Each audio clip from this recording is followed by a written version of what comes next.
Dear students, today I am going to tell you about present continuous tense. What is present continuous tense? Present continuous tense को हम कहते हैं fail हाल जारी। English में present जो है हम हाल को कहते हैं, इसके अलावा कंटिन्यूस जो है वो जारी को ज़ाहिर करता है और टेंस जो है ये फेल या ज़माने को ज़ाहिर करता है। अब इसकी डेफिनेशन के बारे में मैं आपको बताता हूं, इसकी तारीफ के बारे में। ऐसा फेल या ज़माना होता है जिसमें किसी काम के करने या होने को मौजूदा हालत में जारी हालत में किया जाए या पाया जाए। मसलन मैं कहता हूं वो नावल पढ़ रहा है। अब जब वो नावल पढ़ रहा है जो है ये आपको बताता है कि ये जो है ज़माना और ज़माना हाल है हमारे पास, यानी कि ज़माना हाल में वो नावल को पढ़ रहा है। अब इसके साथ जो हमारे पास आती है वो आती है इसकी ब्रांच। अब ब्रांच जो है रहा, और रहा जो है ये जारी को ज़ाहिर करता है। जब हम इन दोनों चीज़ों को देखते हैं, जहाँ पे हमारा सेंटेंस ख़त्म हुआ, हमसे कोई पूछे कि ये जो सेंटेंस है ये जो लिखा गया है ये किस ज़माने में है, किस शाख में है, तो उसके लिए हम क्या करेंगे, पहले जहाँ पे हमारा जो सेंटेंस ख़त्म होता है उसको देखते हैं। अगर हमारा सेंटेंस ख़त्म हो जाए तीन चीज़ों पे, है, हूँ, हैं, जब ये तीन चीज़ें आ जाएं फिक्रे के अख्ताम पे, जहाँ पे आपका फिक्रा ख़त्म होता है, जहाँ पे आपका फिक्रा फिनिश होता है, तो आप कह दें कि ये फिक्रा हमारे पास प्रेजेंट का है। जहाँ पे आपका फिक्रा ख़त्म होता है वो चीज़ जो है वो आपको बताती है ये कौन सा ज़माना है, यानी कि हमारा फिक्रा है पे ख़त्म हो गया और इस चीज़ ने हमें बता दिया कि ये जो हमारे पास है, हूँ, है, ये हाल को ज़ाहिर करती हैं, और हाल को हम इंग्लिश में प्रेजेंट का लफ्ज़ इस्तेमाल करते हैं। जैसे आप लोगों की हाजिरी लगाई जाती है, रोल कॉल क्लास में होती है, टीचर साहब आपके रोल नंबर्स जो है उनको कॉल आउट करता है, तो आप आगे से क्या कहते हैं, प्रेजेंट साथ। इसी तरह है, हूँ, है प्रेजेंट को ज़ाहिर करेगा। इसके बाद हमने देखना होता है जी ये जो हमने फिक्रा लिखा है, हमें इतना तो पता चल गया कि ये फिक्रा है पे ख़त्म हुआ, हूँ पे ख़त्म हुआ या है पे ख़त्म हुआ। इससे हमें ये तो पता चल गया जो हमने फिक्रा लिखा है वो हमारा प्रेजेंट का है, वो ज़माना जो है वो हमारे पास प्रेजेंट है। अब इसके साथ हमने इसकी ब्रांच को देखना होता है, क्या है जो हमने फिक्रा लिखा है वो किस ब्रांच से है। जैसा कि ज़माने के साथ रहा का लफ्ज़ आ गया, ये रहा। अब रहा जो है ये ज़ाहिर करता है कि अगर किसी फिक्रे के ज़माने के साथ ये तीन चीज़ें आ जाए, रहा, रही, रहे, तो ये आपका जो फिक्रा है फिर जारी को ज़ाहिर करेगा। जारी यानी कि कंटिन्यूस को ज़ाहिर करेगा। जहाँ पे फिक्रा ख़त्म हुआ उसने आपको ज़माना बता दिया, ज़माने के साथ ही आप चले जाएं तो आपके फिक्रा जो है वो रहा है, और रहा जो है वो ज़ाहिर करता है कि ये जो आपने सेंटेंस लिखा है ये प्रेजेंट कंटिन्यूस का टेंस है, जिसको हम उर्दू में फिलहाल जारी कहते हैं। जैसा कि पहचान में मैं आपको बताता हूँ, वो कहता है कि उर्दू फिक्रात के आखिर में ज़माना। अब ये ज़माना आ गया है, हूँ, है। जब ये चीज़ें किसी फिक्रे के अख्ताम पे आ जाए तो वो चीज़ आपकी ज़माने को ज़ाहिर करती है। हमें पता चल गया ये जो फिक्रा हमने लिखा है ये हाल का है। अब इसके बाद हमने पता करना है कि ये हाल का तो फिक्रा है, लेकिन किस ब्रांच से ताल्लुक़ रखता है, किस ब्रांच का शाख का है उसके लिए हम जमाने के साथ वाली चीज को देखते हैं, जैसा कि और जमाने से पहले शाख, रहा, रही, रहे आती है। अब ये तीन चीजें आ जाए, रहा आ जाए, रही आ जाए या रहे आ जाए, तो ये जो चीजें हैं ये आपके फिक्रे को ज़ाहिर करती हैं, ब्रांच को, और ये ज़ाहिर कर रही है ये जारी का फिक्रा है। इससे हमें पता चल गया अगर हमारे पास दो चीजें आ जाए, एक तो जमाना और दूसरी शाख, इससे हम फिक्रे का जो ब्रांच है उसको भी देख सकते हैं और फिक्रे के जमाने को भी देख सकते हैं।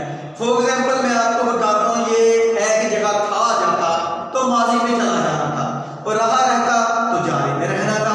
कितना जबरदस्त तरीका हो गया, यानी कि एक फिक्रे से हम सभी फिक्रों की पहचान कर सकते हैं। रहा है प्रेजेंट कंटिन्यूअस टेंस, अगर हम यहाँ पे रहा था लिख देते तो था ने माजी में चला जाना था, और माजी में चला जाता तो क्या हो जाना था, रहा था पास्ट कंटिन्यूअस में चला जाना था। अब ये देखें कि जमाना जो है वो, जैसा कि तीन जमाने हैं हमारे पास, पहला जमाना पास्ट का है। पास्ट वो चीजें जो इससे पहले आप जिंदगी में गुजार चुके हैं। फॉर एग्जाम्पल अपने चाइल्डहुड को देख ले, जब आप बचपन में थे तो वो आपका पास्ट था, आस्ता आस्ता आप ग्रो करते चले गए, बड़े होते चले गए, तो वो आपका जो है जो मौजूदा हालत है प्रेजेंट में आ गई, और आने वाला वक्त जिसमें आप मंसूबे करते हैं, जिसमें आपकी ख्वाहिशात होती हैं, उसको आप फ्यूचर का नाम देते हो। अब आप जो है वो तीन जमानों पे जो है वो चल रहे हो, पहला जमाना पास्ट, दूसरा प्रेजेंट और तीसरा फ्यूचर। अब तीन जमानों की चार चार शाखें हैं। अब आपके पास जो पीरियड है जमाने वो है तीन, इसके बाद ब्रांचेस जो है वो है हर एक की चार, और टोटल वर्क टेंस आपके पास 12 बन गए। अगर ये तीन जमाने और इन सभी की ब्रांचेस शाखें जो हैं वो आपके पास 4 है, और टोटल जो वर्क टेंस है,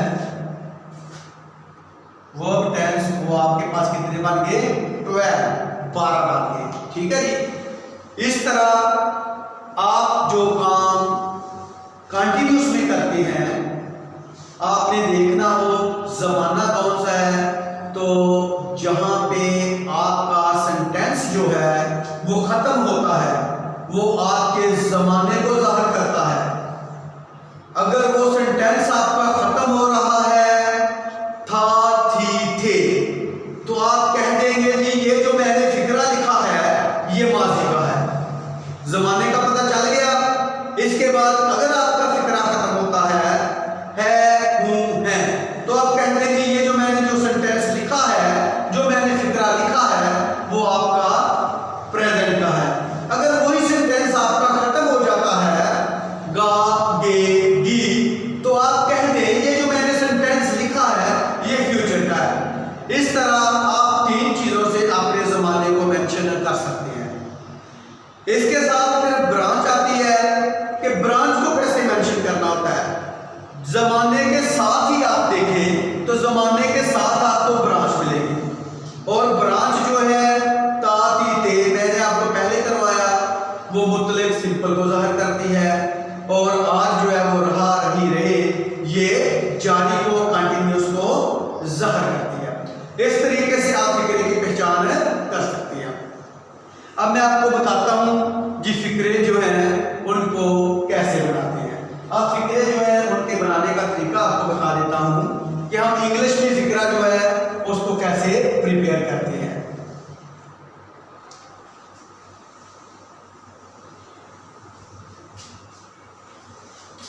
जब आप फिक्रा प्रिपेयर करते हैं, how to make English sentences, how to make English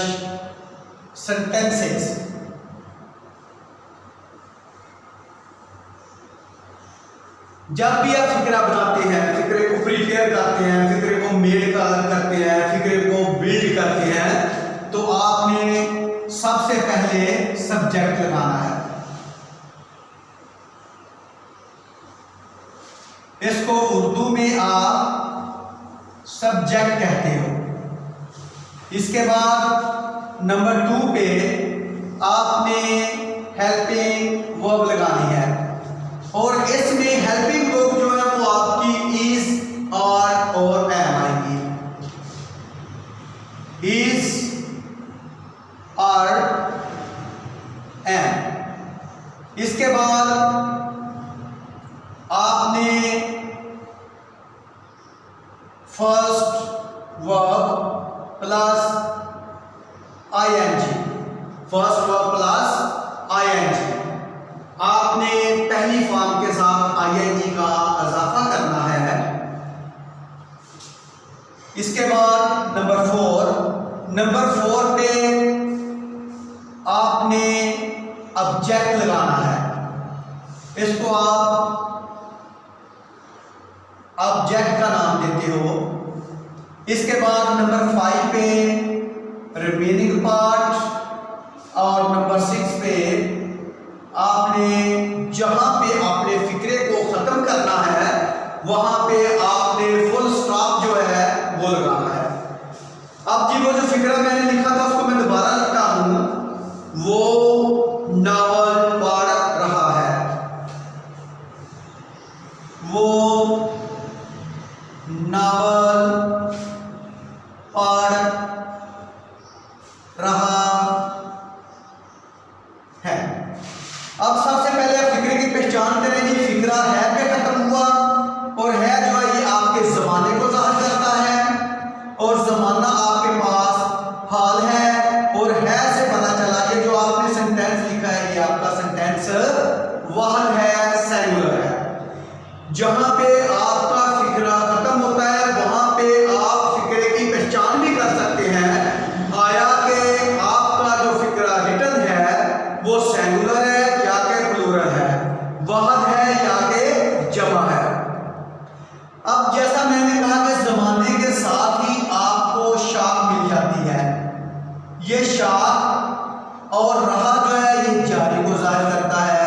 अब जमाने के साथ आपको पता चल गया, रहा का लफ्ज आया, और रहा जो है उसने जाहिर कर दिया कि ये जो सेंटेंस आपने लिखा है ये प्रेजेंट कंटिन्यूअस टेंस है, जिसको उर्दू में हम फेल हाल जारी कहते हैं। इसके बाद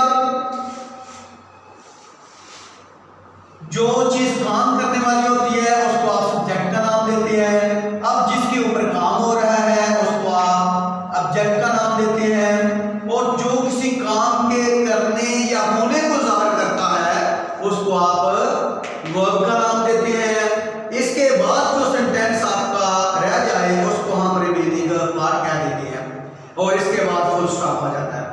अब जिस फिक्रे को हम बनाते हैं, अब हम देखते हैं जी सब्जेक्ट हमारे पास है वो।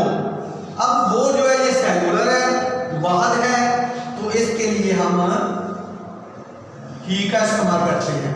इसके बाद फिक्रा हमारे पास वाहद है, सिंगुलर है, और सिंगुलर फिक्रा के साथ हम इज का इस्तेमाल करते हैं। और फॉर्म हमारे पास पढ़ना, और पढ़ना हमारे पास फॉर्म है, और इसके लिए हम रीड और साथ आईएनजी का इजाफा करके रीडिंग का जो है वो लिख देंगे, ही इज रीडिंग। अब वो क्या पढ़ रहा है, इसके ऊपर वो काम कर रहा है। ऑब्जेक्ट हमारे पास क्या है, वो नावल है, और आगे हम लिख देते हैं नावल। अब ये रिमेनिंग पार्ट इस फिक्रे में, इसके अलावा हमारे पास कोई चीज नहीं बची, तो फिक्रे को खत्म करने के लिए फुल स्टॉप लगा देते हैं। और अब हमारे पास जो फिक्रा बना वो बना he is reading novel, he is reading novel. ये हमारे पास फिक्रा बन गया। अब मैं आपको बताता हूँ थोड़ा सा कि हेल्पिंग वर्ब हम कैसे यूज करते हैं और किन किन के साथ इस्तेमाल होते हैं। He, she, it, and singular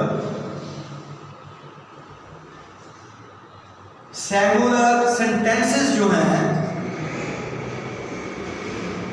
उनके साथ आप इज इस्तेमाल करेंगे। They, we, you and plural जो सेंटेंसेस हैं उनके साथ आप आर इस्तेमाल करेंगे और आए के साथ आप एम इस्तेमाल करेंगे। तो ये सिंपल सेंटेंसेस बनाने का मैंने आपको मेथड बता दिया। इंशाल्लाह next day tomorrow I tell about you negative sentences. Okay, inshallah, meet you tomorrow.